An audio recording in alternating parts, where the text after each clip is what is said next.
This is Kristen here with PopCultureMadness.com and WTFMagazine.com with Hayes Carll at Bonnaroo 2011. How are you enjoying your time? I'm good. I had a great time so far. I'm off work, so I can go watch some of the music now. That's good. Anybody you looking forward to seeing in particular? Yeah. I'm going to catch Del McCurry and who else? Bright Eyes, Ray LaMontagne, Arcade Fire, and if I'm still awake, I'll try and catch Lil Wayne. That's like everybody's saying. 1 a.m. but it's Bonnaroo and it's a party, so. So, what can you share with the site visitors at Pop Culture Madness about some new music and things that you're working on right now? That I'm working on? Well, I just put out a record about 3 months ago called K-Mag Yo-Yo and Other American Stories. And so we've just been touring behind that for the last 3 months. And we'll keep hitting it for the rest of the year. And then I'll probably go in and I've been writing again, trying to get something going that hopefully will be out next year. So can you write on the road a lot? Some artists can write on the road and other people can't. Yeah, it's not my strength. It seems like it should be easy. I get a lot of ideas on the road. You're out there traveling and have this kind of circus mentality, craziness every night. But because it is so crazy and you're always running around, I have a hard time translating those ideas into actual songs. It takes a little quiet time for me. So I usually got to go back home, sit down for a couple days, and be able to work sort of undisturbed. So do you remember the first artist or album that you may have purchased that made you want to pick up a guitar and play? Man, it's a long list. I'm trying to remember who the first one was. I think back to all the people that sort of influenced me from an early age. But the first one that made me want to write songs was Bob Dylan. And that sort of changed my whole thing. Before that, I'd always, whether it was Kenny Rogers or Willie Nelson or Waylon Jennings or any kind of country music or the Monkees or Chuck Berry, there was a whole slew of things.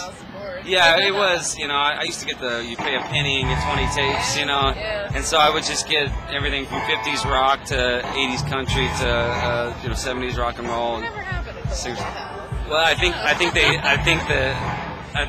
the penny for 20 tapes thing it wasn't the best business idea. I still have a letter they sent me, demanding that I pay them. And anyway. But yeah, Bob Dylan sort of changed the game for me, just because, for the first time, it sort of made me aware of the power of a 3-minute song, or a 6-minute song in this case, and it made me feel like that was a noble profession and something that I could aspire to. So, do you have a go-to favorite song, like a pick-me-up or anything? I don't know. Most of the songs that I love are fairly depressing. So I have go-to I'm gonna wallow in pity songs, but yeah, I don't know, it's a pretty wide list. Anything by Willie usually puts me in a good mood, and yeah, I'll leave it there. We'll say on the road again. Yeah. So, which one of your songs tends to get the crowd going the most? It depends, what kind of crowd you're playing in front of. Lately, we've got this one, the title track to the record, K-Mag Yo-Yo, and it's just got a really good kind of musical intensity to it, and sort of rapid-fire lyrics that I can't tell if they're just wondering if I'm going to run out of breath or if they're really into it, but they're always kind of like hanging and wanting to dance. And so, yeah, right now that seems to be the one that's getting them the most excited. So, what is the craziest show that you've ever played? The craziest show I've ever played? Oh, Lord. I played a bar one time. It was like a Holiday Inn deal back years ago when I was first starting out. And there was an Alcoholics Anonymous meeting at the hotel lobby out in front of the bar. And then at the same day, a group, like a troupe of little people, like midgets, came were staying in the same hotel for some sort of convention that they were having, and they were big drinkers. And anyway, so I had this like group of midgets and a group of non-drinkers, and by the end of and then a bunch of airline pilots came in as well, and it just turned into this completely surreal deal with people dancing on tables and throwing shit at each other. And, I was gonna say, I have to know what it's like when you mix midgets and AA members and all that. That's got to be a party. Yeah.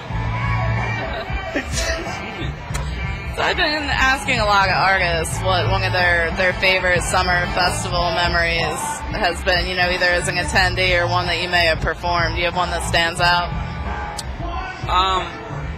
My favorite summer festival. I don't know. There's one in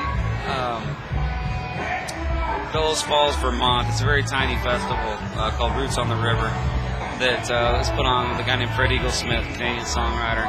And it's, there's probably 700 people. It's a fraction of this thing. But that was, I think, the first festival, one of the first festivals I ever went to. And it was, an amazing community of people and sort of got me started and gave me hope that I could tour around and do this. And so between street hockey games and late night poker and jam sessions and the drinking and the singing and the fun, it was the first kind of memory I had of saying, how much fun festivals could be.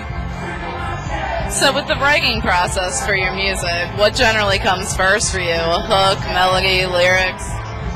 I used to just sit down on my porch at the beach and play a guitar and kind of hum along until something came up and then would write to that. And so I guess generally the lyrics. On this last record, I tried to change it up a little bit. I've been working with my band on the road for several years, pretty hard, and I kind of would take ideas into them and flesh them out musically, and then kind of write to that, which was a different approach for me.